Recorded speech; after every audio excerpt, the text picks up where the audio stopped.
Thanks, Rat Steppers.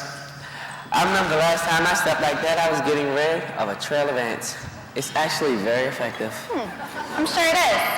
You know, I admire ants, though. They're hard workers.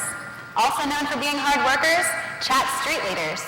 These are young men and women who are hired by Chat to run programs like summer day camp and tutoring.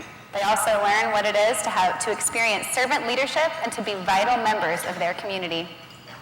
We're joined tonight by KaMaya's, a young woman and a past street leader who is here to share with us her story about how she learned about herself and God through her time in Chat. A strong woman believes that she is strong enough to face her journey, but a woman of strength has faith that it is in her journey that she will become strong.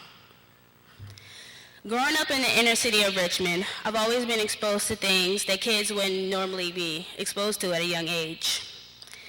Being that my father wasn't a present figure in my life, my mother had to step up and take on both roles of mother and father. I don't know what it was about me and my sister, but we're always pretty mature for our age. And my mom knew that. Because my mom knew this, she always decided to keep it real with us and decided not to beat around the bush when it came to telling us stuff.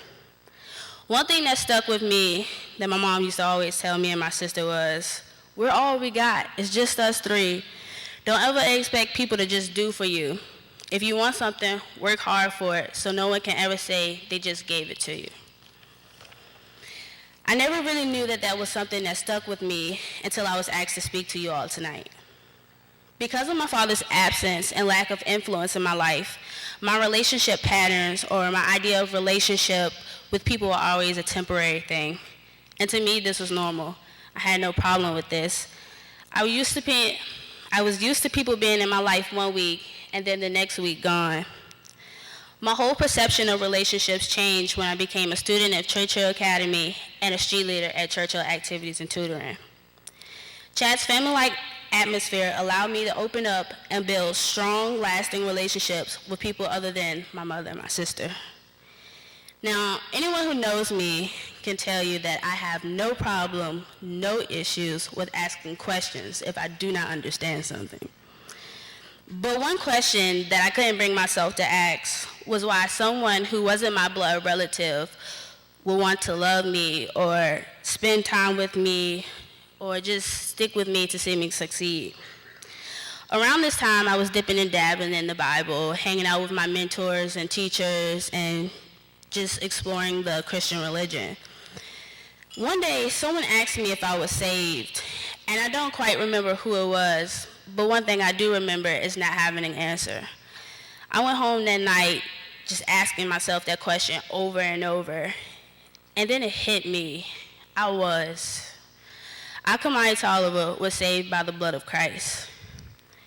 This inspired me to follow Christ, and I don't mean just going to church on Sundays and then participating in youth group or just clicking that box on Facebook that says, hey, I'm a Christian.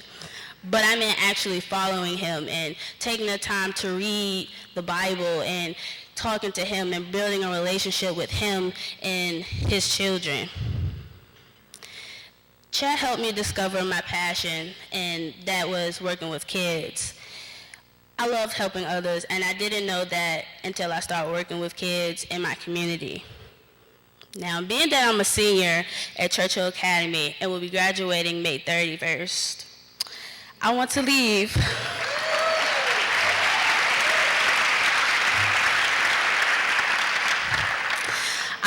proof.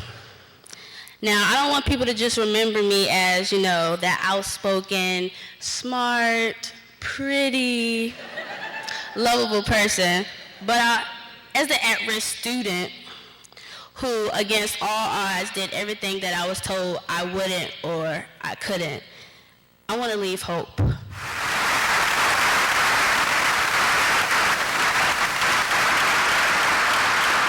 Thank you, KaMaya. Just imagine what's going to happen when these youth graduate. I imagine you'll be out of a job.